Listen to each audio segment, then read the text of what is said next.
Hello students. तो आज हम लोग फिज़िक्स का फर्स्ट चैप्टर जो हमें नोट्स में दिया गया है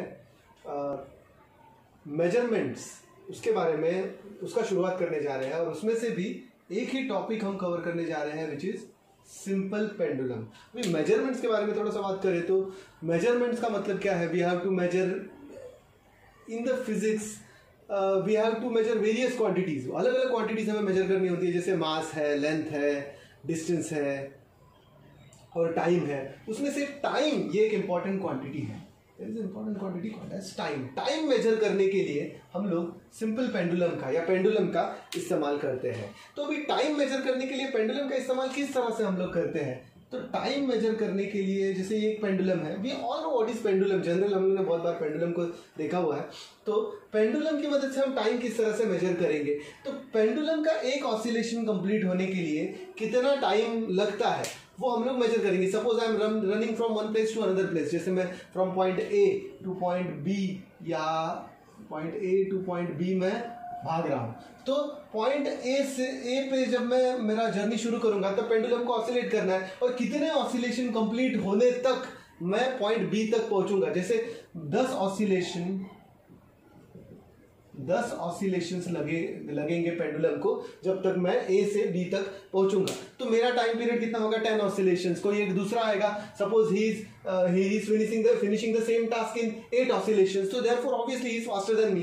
तो इस तरह से ये सिंपल पेंडुलम का इस्तेमाल किया जाता है for the measurement of time. तो for what purpose it is used, ये हम लोग ने जान लिया है। सिंपल पेंडुलम किस लिए काम आता है। तो अभी सिंपल पेंडुलम के जनरल स्ट्रक्चर के बारे में देखते हैं। सिंपल पेंडुलम मतलब क्या है। अगर सिंपल पेंडुलम को डिफाइन करने जाएंगे तो it is a point mass suspended with the help of a weightless string to a rigid support. ये एक रिजिड सपोर्ट है, मतलब एक फिक्स सपोर्ट है। फिक्स सपोर्ट से एक पॉइंट मास लटका हुआ है। अब point mass is hanging with the help of a weightless string. ये हो गया आइडियल पेंडुलम का डेफिनेशन। तो ऑब्वियसली कोई भी स्ट्रिंग है वो कभी वेटलेस नहीं होता। कोई भी स्ट्रिंग है वो उसको कुछ ना कुछ मास होता है और एक पॉइंट मास ये नहीं पॉसिबल है। मतलब पॉइंट मास का मतलब क्या है, उसका वॉल्यूम है वो बहुत बहुत बहुत कम है और उसको बहुत ज्यादा मास है, तो इट इज नॉट पॉसिबल। लेकिन जनरल यूज के लिए हम लोग एक पेंडुलम का इस्तेमाल करते हैं which has a metallic Bob. उसमें जो नीचे पॉइंट मास है उसके लिए हम लोग एक मेटल बॉब का इस्तेमाल करते हैं। And in place of a weightless string तो पॉसिबल नहीं है, but we use a string. तो एक स्ट्रिंग को लटका हुआ है एक point mass. This is our simple pendulum. अब ये सिंपल पेंडुलम से रिलेटेड कुछ टर्म्स हैं। सबसे पहला या फिर पेंडुलम से एसोसिएटेड एक इंपॉर्टेंट कैरेक्टरिस्टिक है the effective length of a pendulum. The effective length of a pendulum का मतलब क्या है कि पेंडुलम का लेंथ कितना है। तो ऑब्वियसली कोई भी देखेगा तो नहीं, चलो यहां से यहां तक this is the length of the pendulum. जो भी थ्रेड का लेंथ है that is called as the length of the pendulum. नहीं, लेकिन ये ऐसा नहीं है। The effective length of a pendulum is the length of the string from the centre of the bob. मतलब हमें यहां से यहां तक नहीं मेजर करना है, from the centre of bob to the tip where the string is attached. तो इसका मतलब क्या है, ये लेंथ ऑफ तो अगर इफेक्टिव लेंथ अगर मुझे कैलकुलेट करना है तो effective length L is equal to length of thread या फिर length of string plus radius of bob. तो इस तरह से ये इफेक्टिव लेंथ के बारे में इफेक्टिव लेंथ होता है। और कुछ चीजें हैं पेंडुलम से एसोसिएटेड। और एक चीज है one oscillation of a pendulum. What is mean by one oscillation of a pendulum. We all know the motion of a pendulum. Pendulum किस तरह से मूव करता है ये हमें पता है। तो ऑब्वियसली अगर मैं पेंडुलम को यहां पर खींच के यहां से, अगर इस पॉइंट को हम लोग ए, इस पॉइंट को बी और इस पॉइंट को सी नाम देंगे, तो अगर मैं यहां से फ्रॉम ए इस पॉइंट से अगर मैं पेंडुलम को छोड़ू तो it will reach B. From B it will go to C and it will come back from C to B and then again return back to A. इस तरह से इसका मूवमेंट है वो कंटिन्यूअसली होते रहता है। तो this is the general movement of pendulum and this entire round is called as one oscillation। मतलब क्या, यहां से मैंने पेंडुलम को छोड़ा, ये C तक पहुंचा और C से वापस A तक आया, तो इस पूरे मूवमेंट को कहा जाता है one oscillation of a pendulum. This entire motion is called as one oscillation of a sorry, this entire motion is called as one oscillation of a pendulum. तो लेकिन इस पॉइंट को, the point A is called as extreme, point B is called as mean position and point C is also called as another extreme. मतलब क्या है कि pendulum start करता है from one extreme, it reaches mean, then from mean it reaches another extreme, from another extreme again back to mean, and from mean again back to the initial extreme. So this entire motion of a pendulum is called as one oscillation. या फिर अगर scientific language में कहा जाए तो the to and fro motion, अभी to and fro motion, to and fro, the entire to and fro motion of a pendulum is called as one oscillation. तो इसे वन ऑसिलेशन कहते हैं. अभी और दो term, there are two more terms associated with the pendulum. वो है time period of a pendulum और है frequency of a pendulum. We all have earlier studied time period and frequency associated to the wave in 8th standard. लेकिन time period बहुत आसान है. time period का मतलब क्या है कि एक oscillation complete करने के लिए किसी भी pendulum को कितना time लगता है, उसे क्या कहते हैं, that is called as time period of a pendulum. अलग अलग पेंडुलम्स के टाइम पीरियड है वो अलग अलग हो सकते हैं. जैसे कोई एक पेंडुलम है, एक ऑसिलेशन है वो 10 सेकंड में कंप्लीट करे, कोई एक पेंडुलम है वो एक ऑसिलेशन कंप्लीट करने के लिए सिर्फ 2 सेकंड ले, कोई एक पेंडुलम है वो 4 सेकंड में एक ऑसिलेशन कंप्लीट कर सकता है. तो time period of the pendulums are can be different. और टाइम पीरियड के साथ और एक एसोसिएटेड चीज है, वो है frequency of the pendulum. Frequency का मतलब क्या है? Frequency is a term associated with the time period. तो फ्रीक्वेंसी का मतलब है एक सेकंड में एक पेंडुलम कितने ऑसिलेशन कंप्लीट करता है. अगर एक सेकंड में कोई एक पेंडुलम 4 बार ऑसिलेट हो रहा है तो the frequency of that pendulum is 4. और टाइम पीरियड और time period which is denoted by capital T and frequency which is denoted by F, they are associated with this relation. Time period is equal to 1 upon frequency, या फिर इसको उल्टा भी लिख सकते हैं, frequency is equal to 1 upon time period. तो इस फॉर्मूला का इस्तेमाल हम लोग आगे करेंगे. Time period, obviously time period ये सेकेंड्स में मेजर किया जाता है. The unit for time period is second and frequency के लिए यूनिट है हर्ट्ज. फ्रीक्वेंसी के लिए अगर फ्रीक्वेंसी का यूनिट देखा जाए तो frequency is equal to 1 upon time period, तो उसका यूनिट 1 अपॉन सेकंड भी हो सकता है, लेकिन 1 अपॉन सेकंड को ही दूसरा नाम दिया गया है हर्ट्ज. तो these are some terms associated with the pendulum. Now will turn to the next topic which is the seconds pendulum. Next है सेकंड्स पेंडुलम. अभी सेकंड्स पेंडुलम मतलब क्या है? एक नॉर्मल पेंडुलम को ही सेकंड्स पेंडुलम कहा जाता है, लेकिन सेकंड पेंडुलम में एक स्पेशलिटी होती है, उसका एक ऑसिलेशन या फिर सॉरी उसका जो टाइम पीरियड है इज 2 सेकेंड्स. ऐसा पेंडुलम जिसका टाइम पीरियड 2 सेकेंड, मतलब उसको एक ऑसिलेशन कंप्लीट करने के लिए 2 सेकेंड लगते हैं, तो ऐसे पेंडुलम को सेकंड्स पेंडुलम कहा जाता है. अभी इसका फ्रीक्वेंसी क्या होगा? Obviously frequency is equal to 1 upon time period. यहाँ पे टाइम पीरियड कितना है? 2 सेकंड. तो frequency is equal to 1 upon 2 which is equal to 0.5 hertz. तो ऐसा पेंडुलम जिसका टाइम पीरियड 2 सेकंड हो या फिर जिसका फ्रीक्वेंसी 0.5 हर्ट्ज हो, ऐसे पेंडुलम को क्या कहा जाता है? Seconds pendulum. अभी सेकंड्स पेंडुलम इंटरेस्टिंग क्यों है या फिर ये बहुत इंपॉर्टेंट क्यों है? क्योंकि सेकंड्स पेंडुलम में एक ऑसिलेशन, जैसे समझो मैंने यहां से फ्रॉम वन एक्सट्रीम अगर मैंने किसी एक पेंडुलम को छोड़ा, ये एक्सट्रीम में से मैं इस पेंडुलम को छोड़ा, तो दूसरे एक्सट्रीम तक पहुंचने के लिए उसको 1 सेकेंड इतना टाइम लगेगा. और from that extreme returning back to the initial position, उसके लिए 1 सेकेंड लगता है. तो देयरफॉर तो इस तरह से 1 सेकेंड जाने के लिए 1 सेकेंड वापस आने के लिए, तो इस तरह से इसका टोटल टाइम पीरियड है वो 2 सेकेंड होता है. And it is very useful in measurement of time. Time periods measure करने के लिए इसका बहुत ज्यादा इस्तेमाल किया जाता है सेकेंड्स पेंडुलम का. ये एक और पार्ट हो गया. Now the next term which is very interesting, जो है the factors on which the time period of a pendulum depends. तो ये पेंडुलम है, इसका मैंने जैसे कहा कि अलग अलग पेंडुलम्स का टाइम पीरियड है वो अलग अलग होता है. तो किसी भी पेंडुलम का टाइम पीरियड है वो किन 2 चीजों के ऊपर डिपेंड करता है? The first thing on which the time period depend is the length. First factor on which the time period depend is effective length या फिर length of a pendulum which is denoted by small L. Pendulum के length के ऊपर pendulum का time period depend करता है। तो इसके लिए हम लोग एक एक्सपेरिमेंट कर सकते हैं। एक पेंडुलम लो जिसमें छोटा थ्रेड अटैच करो, और एक दूसरा पेंडुलम लो जिसमें थ्रेड का लेंथ है वो जरा ज्यादा लंबा ले लो, और दोनों पेंडुलम को ऑसिलेट करो and try to measure the time required to complete one oscillation. Obviously ये जो छोटा लेंथ वाला पेंडुलम है वो जल्दी अपना वन ऑसिलेशन या फिर अपना वन ऑसिलेशन है वो कंप्लीट करेगा, लेकिन जो ज्यादा लेंथ वाला पेंडुलम है it will take a larger time to complete one oscillation. इसका मतलब क्या है, length the time period of the pendulum is directly proportional to the length. ये लेंथ से डायरेक्टली एसोसिएटेड है। मतलब क्या कि अगर लेंथ बढ़ेगा तो टाइम पीरियड ज्यादा होगा, मतलब ज्यादा टाइम लेगा, it will take more time to complete one oscillation, और अगर लेंथ कम होगा तो it will take less time. So therefore time period is directly proportional to length. और इसका रिलेशन किस तरह से है, इसका रिलेशन इस तरह से, time period is proportional to the square root of length.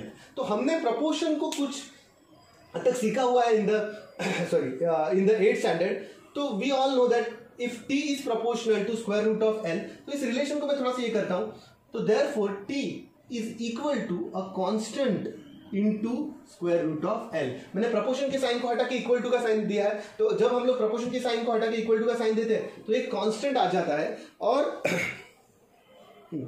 ये कांस्टेंट है, और ये जो कांस्टेंट है इस कांस्टेंट से मैंने यहां पे मल्टीप्लाई किया, तो ये अगर रूट l को नीचे लेके ये साइड लेके आऊंगा तो क्या होगा, time period divide by square root of length is equal to constant. इसका मतलब क्या है, for a pendulum time period divide by square root of length is always equal to constant. तो इसी की मदद से मैं और एक फॉर्मूला बनाता हूं।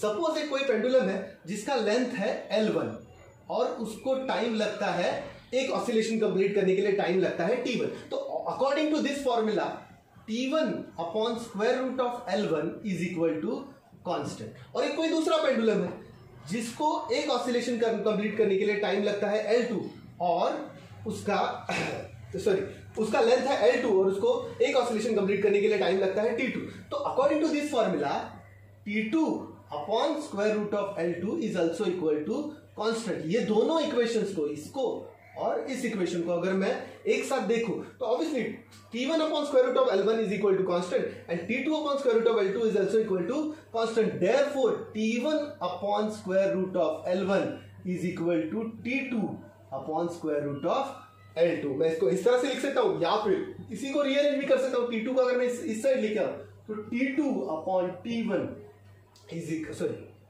T1 upon T2 is equal to ये स्क्वायर रूट ऑफ L1 ये साइड चला गया, square root of L1 divide by square root of L2। तो इसको हम लोग एज अ फॉर्मूला इस्तेमाल करेंगे and we have to solve many problems based on this formula. इस फॉर्मूला के ऊपर बेस्ड हमें बहुत सारे प्रॉब्लम्स सॉल्व करने हैं। Now we will see another term, और एक फॉर्मूला हम लोग इसी का स्टडी करेंगे, तो इसको आप नोट करना है। Now we will see the second factor, the second factor on which time period of a pendulum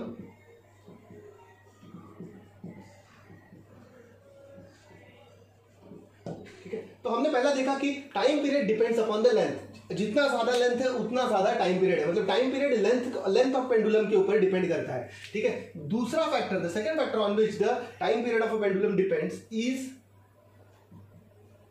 acceleration due to gravity.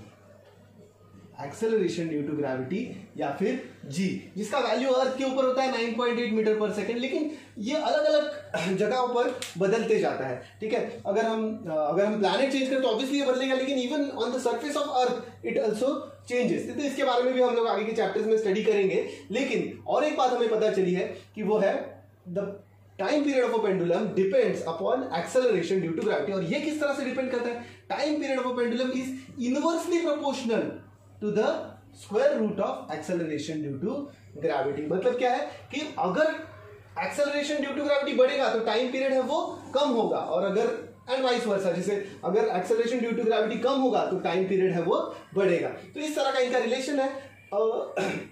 इस रिलेशन जिस तरह से हम लोग ने लेंथ के लिए फॉर्मूला बनाया था, इसके लिए भी उसी तरह से फॉर्मूला डिराइव करेंगे। तो time period is equal to constant into 1 upon square root of g. अगर ये स्क्वायर रूट ऑफ जी को मैं ये साइड लिखा हूं तो t into square root of g is equal to constant. तो उसी तरह से जिस तरह से हम लोग ने पिछले केस में लेंथ के केस में फॉर्मूला बनाया था, इसका भी फॉर्मूला बनेगा t1 into square root of g1 is equal to t2 into square root of g2। तो इस तरह से इसका फॉर्मूला बनेगा t1, ये t2 अगर ये साइड लिखा है t1 अपॉन t2, ये g2 यहाँ पे ऊपर है g2 square root of g2 upon square root of g1। तो इस तरह से ये एक दूसरा फॉर्मूला है जिसका इस्तेमाल हमें इस चैप्टर के एक्सरसाइज सॉल्व करने के लिए होने वाला है। ठीक है, तो now will turn to some problems which are given in your notes.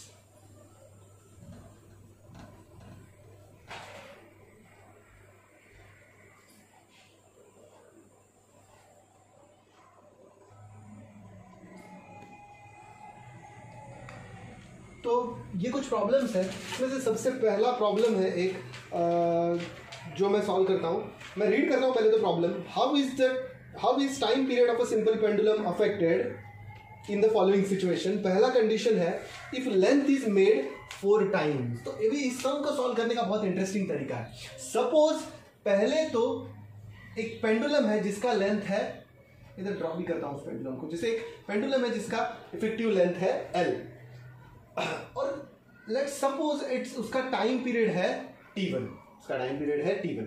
अभी दूसरे केस में उसका लेंथ बढ़ा के कितना कर दिया है, it is made 4 times that of L। तो उसका लेंथ कितना होगा, इट विल बिकम 4L। यहां पे मैं उस पेंडुलम को ड्रॉ करता हूं, उसका लेंथ हो गया है 4L और तो उस केस में उसका टाइम पीरियड कितना है। तो सपोज उसका टाइम पीरियड को मैं अभी यहां पे नाम देता हूं T।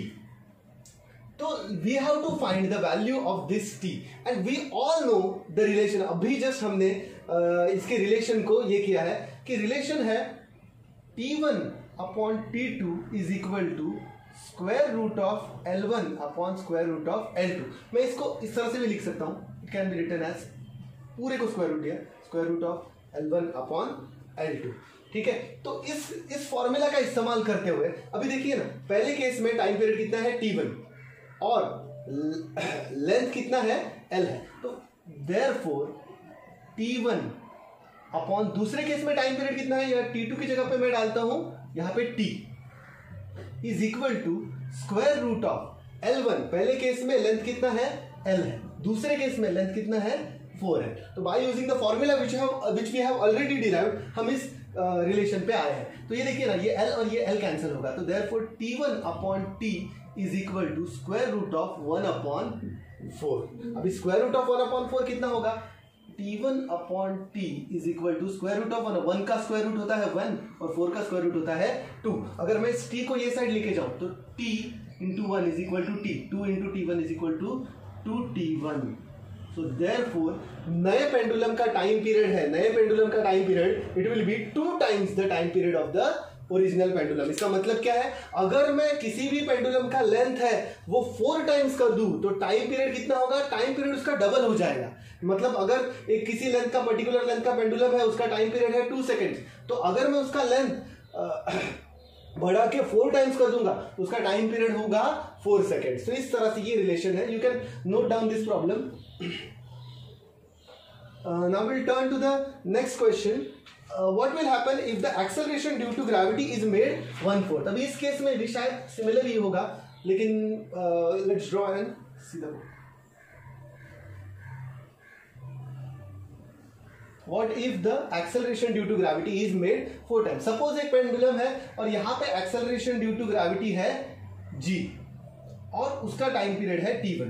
अगर हमने acceleration due to gravity is made 1/4 of the original, यहाँ पे अगर जी है तो एक दूसरी जगह है जहां पे acceleration due to gravity 1/4 of the original acceleration due to gravity. तो ये यहाँ पे एक्सेलरेशन ड्यू टू ग्रेविटी कितना हुआ, g/4। तो सपोज वहां पे टाइम पीरियड कितना अज्यूम करते हैं, वहां पे टाइम पीरियड पेंडुलम को टाइम कितना लगता है एक ऑसिलेशन कंप्लीट करने के लिए T।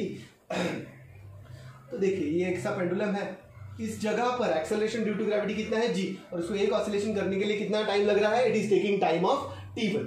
और एक दूसरी जगह है, लेंथ ऑफ पेंडुलम उतना ही है, लेकिन इस जगह पर एक्सेलरेशन ड्यू टू ग्रेविटी कितना है, acceleration due to gravity is g/4, 1/4 of the original value of g। तो अभी हमने एक फॉर्मूला पहले ही डिराइव करके रखा था जो था T1 upon T2 time period और टाइम पीरियड और एक्सेलरेशन ड्यू टू ग्रेविटी का। तो acceleration due to gravity is inversely proportional. यहाँ पे T1 अपॉन T2, यहाँ पे क्या है G2 अपॉन G1। तो यहाँ पे पहले केस में टाइम पीरियड कितना है T1, दूसरे केस में टाइम पीरियड कितना है T is equal to square root of G2। दूसरे केस में एक्सेलरेशन ड्यू टू ग्रेविटी कितना है G अपॉन 4 अपॉन G1। पहले केस में कितना है G, तो ये G और ये G कैंसिल हो गया, बचा कितना है यहाँ पे अगेन 1 अपॉन 4। तो T1 upon T is equal to 1 upon 4 and similarly by taking square root सब we will get that T is equal to 2T1। तो दूसरे केस में भी, in the second case also, if we reduce the acceleration due to gravity 1/4 of the original value, then also time period will become twice that of the original time period. तो these are the first sum। और आगे के जो दो sums दिए हैं वो तो और भी ज्यादा आसान है, मैं उन दो सम्स को रीड करता हूँ, ये प्रॉब्लम आप नोट डाउन कर सकते हैं।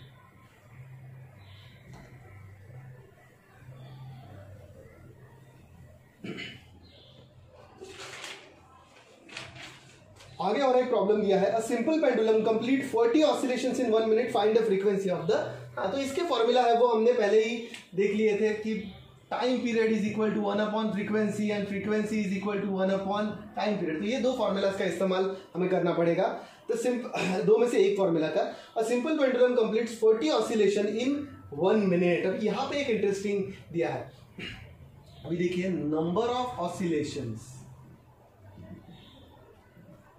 इज इक्वल टू 40 और टाइम कितना ले रहा है, इट इज टेकिंग 1 मिनट। मतलब क्या है, 1 मिनट का मतलब होता है 60 सेकेंड्स। तो number of oscillations in 1 second मतलब हम